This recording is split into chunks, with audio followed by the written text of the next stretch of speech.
Hello tanks and tankettes, and welcome to another premium preview video. This time round we're looking at the upcoming British Tier 4 premium, the Australian Cruiser Tank Mark 1.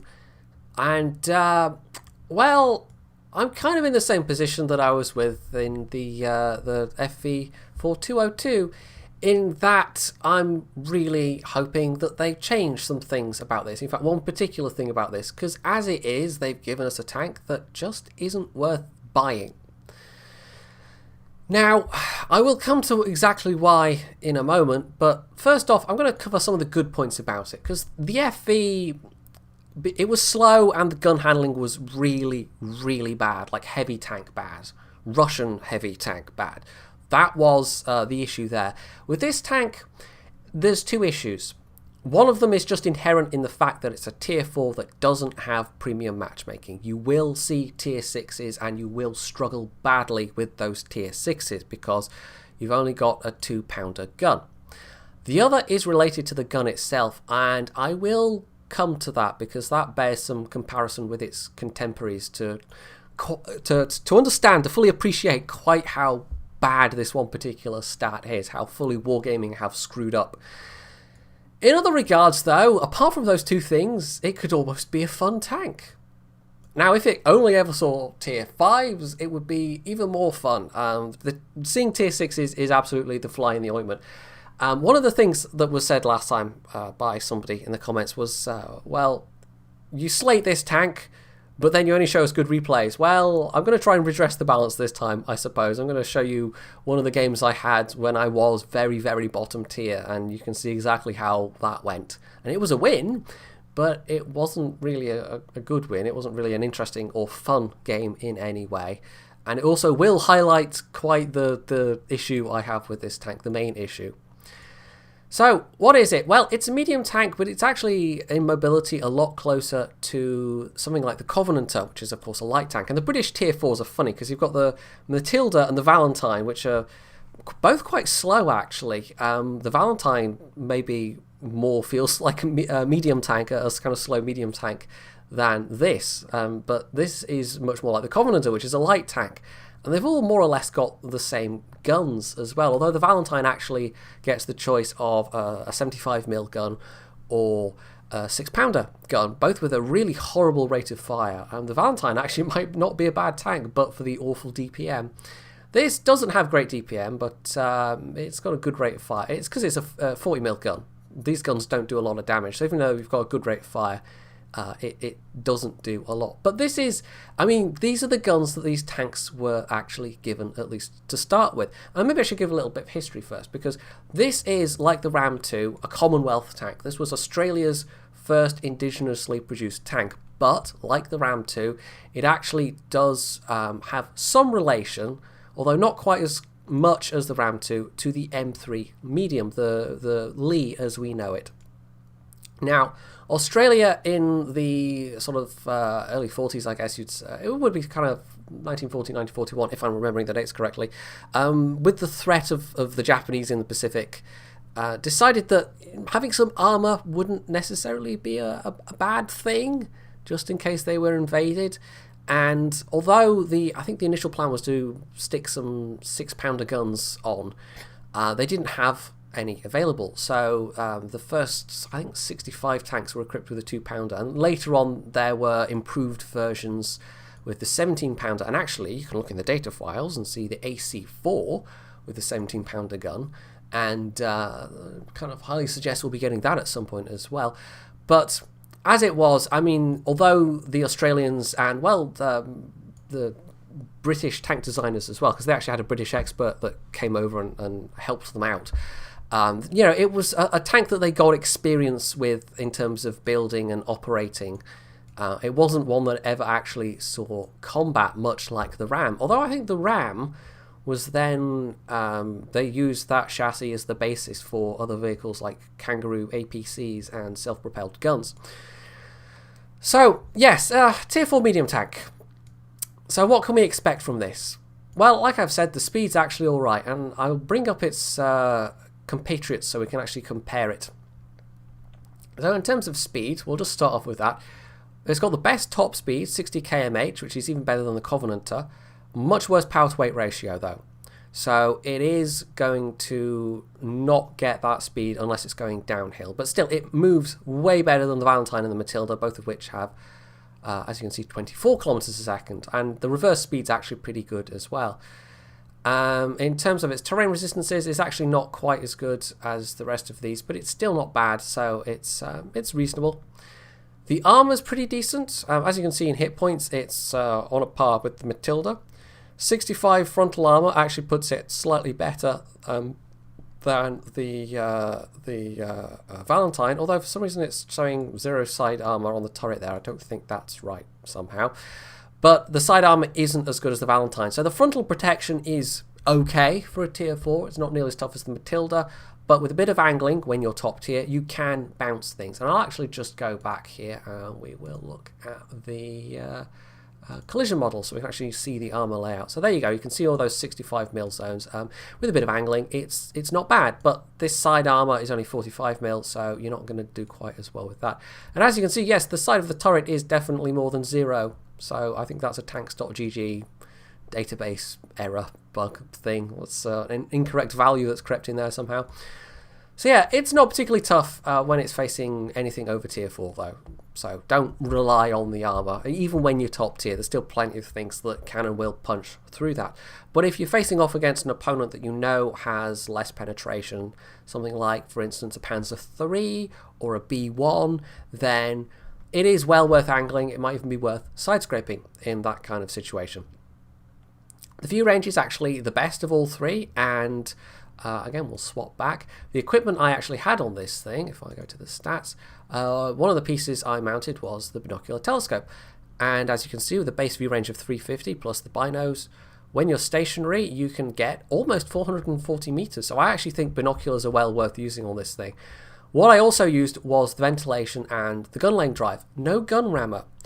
And although it does have a slower rate of fire than its contemporaries, it's still pretty fast. I felt the gun rammer wasn't necessary. I think ventilation is better and the extra view range is better. Especially if you are bottom tier, because you're going to want to sit quite far from the enemy if at all possible. And then we get to the gun stats. And the gun stats are where the problem arises. Now in DPM, it's on the low side because of that lower rate of fire. It's actually on a par with the Valentine if the Valentine is using... I've got these all set up using the, as you can see, the 2-pounder guns. But if I stick on the 6-pounder, say, of the Valentine, that actually has worse DPM. And that is one of the massive... wrong one. Downsides of the Valentine is that the damage per minute is horrendous. Even for a low tier tank, it's not good at all. So it does struggle. But with the 2-pounder gun, as you can see, yeah, these are all well over and above the figure. Just because they've got better rate of fire, they actually have slightly more shell damage. But even though these are both Mark 10 2-pounders, this is it's listed as being a Mark 10A, and I think this is a Wargaming bodge. They've given it slightly less damage, but more penetration. More penetration is fine. I think that, as an amount of penetration on a tier 4 recently mobile tank, it's adequate. I'm not going to say it's great, but it's adequate. It'll do. And like the other 2-pounders, it gets 121 with its APCR ammo. And I think it actually has cheaper APCR ammo than both the Covenanter and the Valentine. In fact, we can actually just check that if I swap the ammo type. The regular ammo is like 30 credits and the premium ammo is like 1200 credits, so it's not cheap. So shell cost is somewhere, I'll find it in a second. Oh, there we go, shell cost. Oh, actually, so it's exactly the same, 1200. Okay, so never mind. I was wrong there. I thought for some reason it was less expensive. But no, it's just as expensive. And it just kind of highlights the disparity, especially at low tiers, when you're having to face higher tier tanks and you have to use that premium ammo, especially with these lower penetration guns. And yeah, going from 30 credits around to 1200 credits around, it gets expensive very quickly. Of course, this is a premium tank, so you can maybe slightly better afford it. But again, +2 matchmaking, it shafts this tank just as much as it shafts all of these other tanks. The Matilda's maybe the only one that can more or less cope with in terms of penetration, but it's a much, much slower machine. However, the horrible, awful thing about this tank, though, the reason, quite apart from it being a tier 4 without limited matchmaking, that is going to make me say don't buy it unless they change it, is this. It's the aim time. Now, with the FV4202, it was the slowness of it plus the horrible gun handling, the dispersion stats. And as we can see, the dispersion stats are actually not bad. Better than the Covenanter, on a par with the Valentine. And for the speed of the thing, actually, those dispersion stats are, that's all right. It's not the dispersion stats that are the problem this time.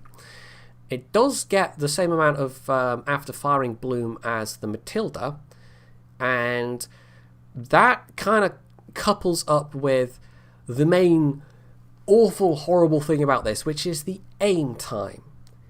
The base aim time of this 40mm gun is 2.7 seconds. That is absurd. It is absolutely ridiculous, and it makes me wonder if the entire Wargaming balancing department hasn't been just like high recently, because first we had the FV4202 with its Russian heavy tank levels of dispersion, which on a slow British medium tank was simply unacceptable, and lo and behold, as I said, surely they must buff this, and they did. Well, surely they must buff this as well, because 2.7 second it's absurd and obscene almost. It makes no sense. It absolutely makes no sense. It is among the worst aiming guns at tier 4. I actually, the derp guns at tier 4 aim better than this. And I was looking at the bigger guns, the 75mm guns some of these tanks get, but no, that's not as bad. I had to hunt out, I had to do a bit of hunting before I found one that was worse, and it's the T28E with the F30, which is an 85mm gun with, as you can see, quite a bit more penetration, something like, what's that, 4 times the damage, 5 times the damage per shell? I think 4 times. I can do sums. Yes, no, just under 4 times the damage. So, a much bigger gun that has an over 3 second aim time. And it's fair enough, that's a very big gun for tier 4. This is not a very big gun for tier 4. This is a 2-pounder gun that does 45 damage a shell. It is absolutely ridiculous. I can't even imagine what they were thinking. I really can't. It makes no sense at all. Every other 2-pounder gun gets less than 2 seconds aim time. Base aim time. And of course, you can make that better with gun lane drives and such. Now, you can, if you use ventilation and a gun lane drive, as I was, get that down to, where are we, 2.3. Now, if you're really feeling flush and you've got a really good crew, you can use pudding and tea to get that down to 2.21, and you can put Brothers in Arms, and 2.16. So it's still over 2 seconds. It's still an over 2 second aim time. And as we can see, without any of those things, the worst aim time of any of these is 1.82 on the Matilda. So it's still, even with all those, it's still horrible for a 40mm gun. I can't get over this. I can't imagine what they were thinking, giving it that aim time. It feels like a mistake. It feels like somebody plugged in the wrong value. Because it can't, but I just don't understand. I really don't. And actually, if we put the same setup, let's quickly do that. We'll put the same setup, or maybe not the full, like, food and everything, but we'll say gun lane drive and ventilation. So we'll say gun lane drive and vents on all of these tanks, and it will make the difference even more stark. Because I can't get over it. I absolutely can't get over it. What the hell were you thinking, Wargaming? Absolutely, what the hell were you thinking? It's absurd. The mind boggles. And it boggles just as much as it did with the FV4202. So, they're all decked out. The Covenanter gets less than 1.5 seconds. The Valentine's just over 1.5 seconds. The Matilda gets down to 1.82. Actually, have I done the Matilda? No, I haven't done the Matilda, because that was exactly the same as it was before. How did I skip over the Matilda? I don't know. There we go. 1.62. The SARL gets down to less than 2 seconds. That's a 75mm gun. That's a much better gun. That's a much more damaging, penetrating gun. And it can aim in less than 2 seconds. And that's still at 2.3. What the hell, Wargaming? What the hell? Anyway, so yeah, it's the gun aim time that kills it. It makes no sense, and if they don't buff it, then there is literally no reason to buy this.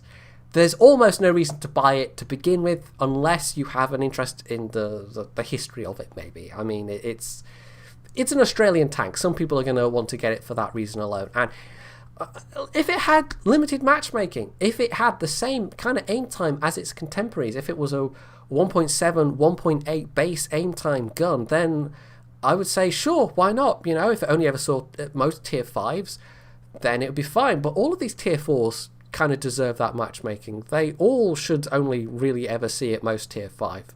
And that's just the nature of tier 4 generally. So just the fact that it's a tier 4 premium alone is a big strike against it. But this kills it. 2.7 seconds. What the hell, Wargaming? What the hell? So anyway, all that said, let's get on to some actual gameplay, and you can see what this thing is like in action.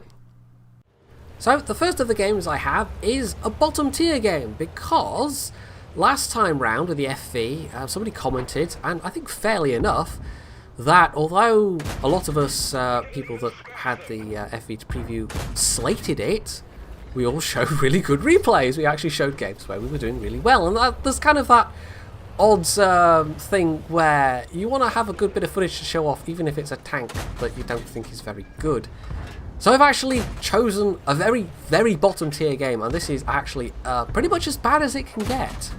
I really hope that most of the games you have in your tier 4s aren't like this. And to be fair, most of mine weren't quite this bad, but yeah, I did have a couple of bottom tier games, and it was kind of typical in the score and the amount of damage I was able to do when bottom tier. So most of them weren't anything like this in terms of matchmaking, but in terms of score and damage, they were. I think it is still fairly representative. Now, there's another thing about this particular game. For a couple of games when playing this, I tried it out with a 75% crew. Oh boy, yeah, don't do that. Don't do that. If you don't have a full skilled British medium crew to put in this thing, it's not worth it with a 75% crew. The aim time alone, trying to lead your shots, you know, when you've got tanks driving across like this, it's just, you just pull the trigger and you hope. You absolutely have to hope. The aim time has to be about 3 seconds right now with a 75% crew. Now, fortunately, that's a Cromwell, and my 88mm of penetration is, in theory, just about enough to pen that. They don't have a lot of armour.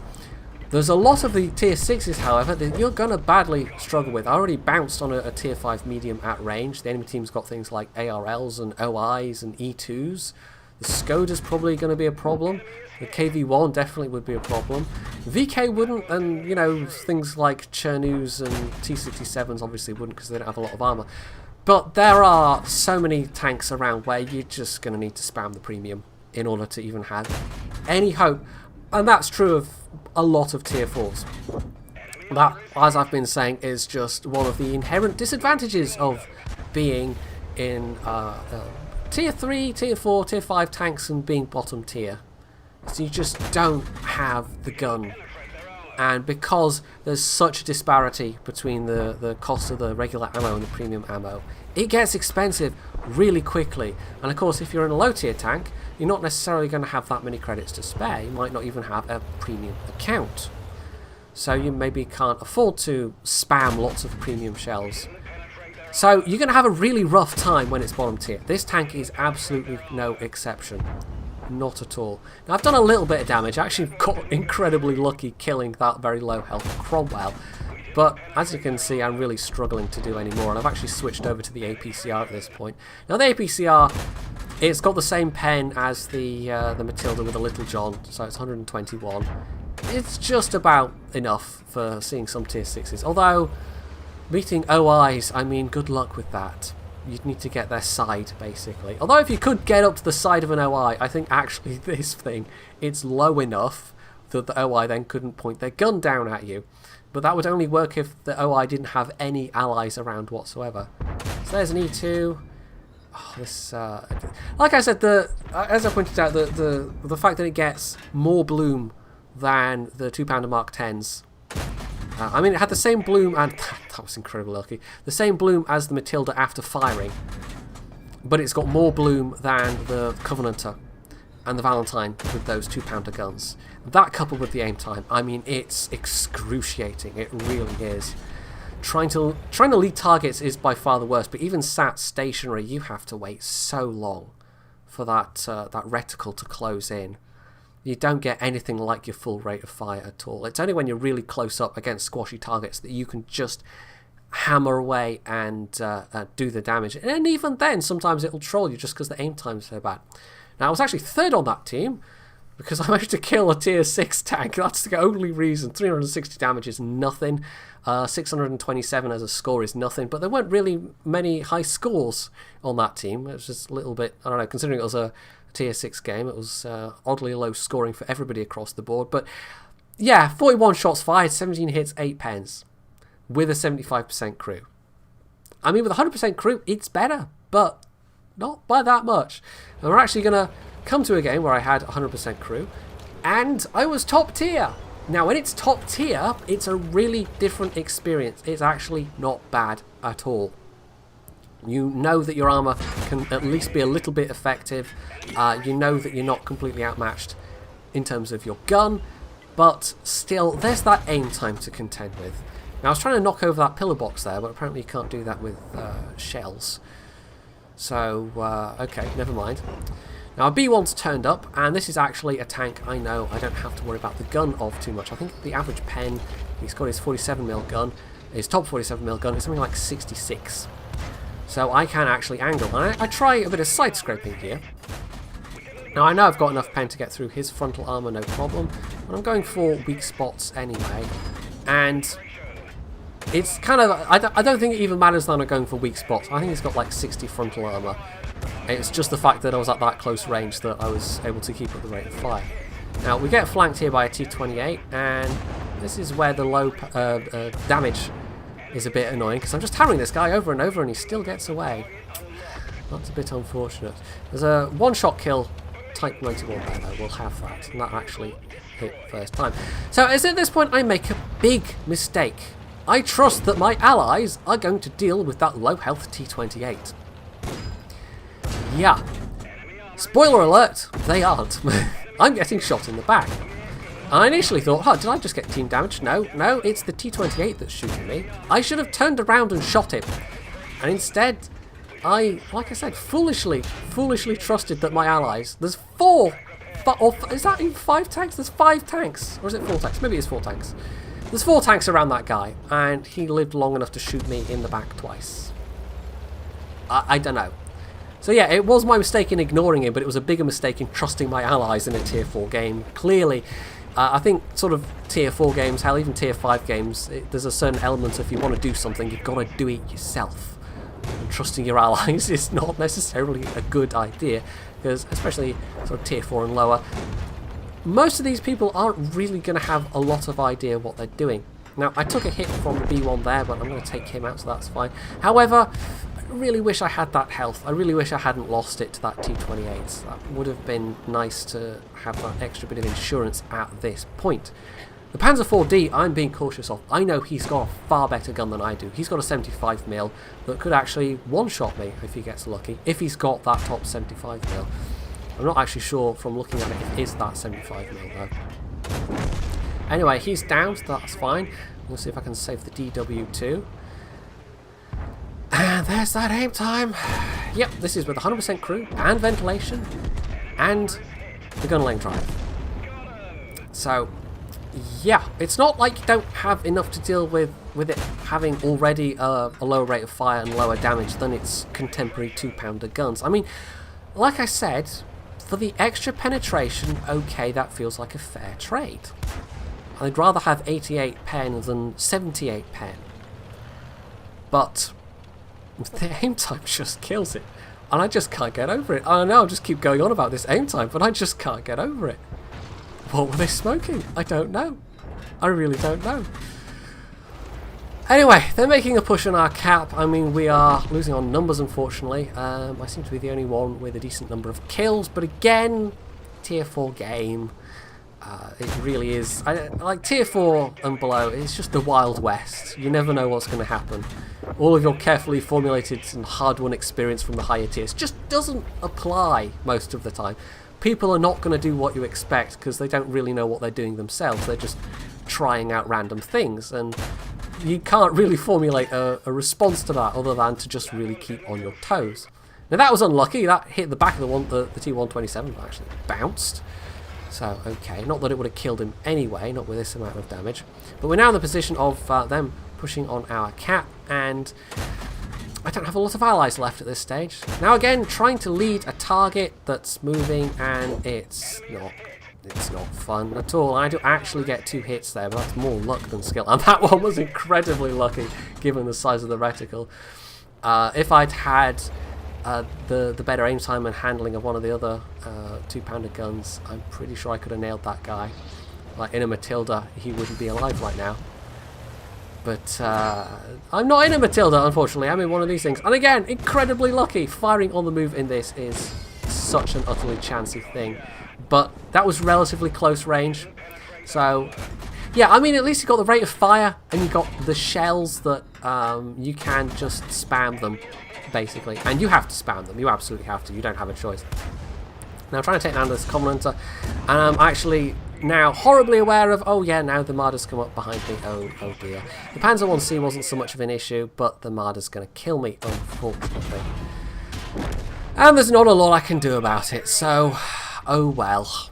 It was a good effort, and I got a top gun out of it, but unfortunately, this game ended up being a loss. Now, we do have one Lux ally left alive, but he doesn't have the autocannon. I think he manages to kill one of the artillery, but yeah, it wasn't enough to bring it back round. Now, that was actually an ace tanker game, as we can see there, and I also got a Top Gun, High Caliber, and Spartan Medal. Or is that Cool-Headed? I think Spartan. I can't remember which one is that. I can't remember. Anyway, it doesn't matter. One of those two. Damage-wise, by far the best damage game I had of any of the machines, any of the matches I played. Over 1,000 damage, which, considering you're doing an average of 45 damage a shot, is it's not terrible. The Lux came in second place. The rest of the team, well, it's a tier 4 battle. I don't know what to expect, really. I also got ace on not particularly high amount of XP, but because it was a game where I got a bunch of medals, I got the Courageous Resistance, and so that was enough to, yeah. Although, obviously, the only other people playing these at the moment are the other people that have them for testing purposes. So it's not like there's a lot of competition for ace tankers right now. So I actually hit quite a few shots in that one as well, in comparison to the previous game. 58 shots fired, 40 hits, 33 pens, so that's the difference the crew alone makes. But even so, the aim time was just... in a Matilda, I probably could have carried that. In a Valentine, with the 2-pounder, I maybe could have carried that, although I wouldn't have had the speed. In the Covenanter, you don't have the armour, but you've got the better rate of fire and the better aim time and the better bloom. So, yeah, I have a feeling that maybe I could have done something a bit better there. I even could have not pushed forward towards our cap. I could have tried to turn and deal with the Marder and then pushed forward, but I don't know. They might have capped in that interval. So either way, we were probably going to lose that one. But it was, score-wise, it was not terrible. And to get your ace tanker on a loss, yeah, it was okay. So, that's it really. There's not much left to do except repeat what I said before. If it comes out in this state, don't buy it. It's absolutely not worth your money, even though it's only going to be the cost of a tier 4 premium.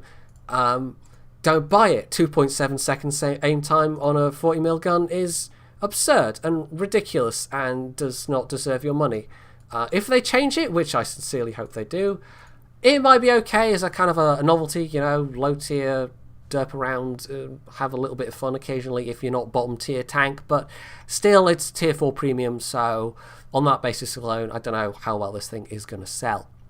So hopefully you've found this informative, and if you have, you can leave any comments below, you can hit the like button, you can sub to my channel, and as always, stay tuned for more.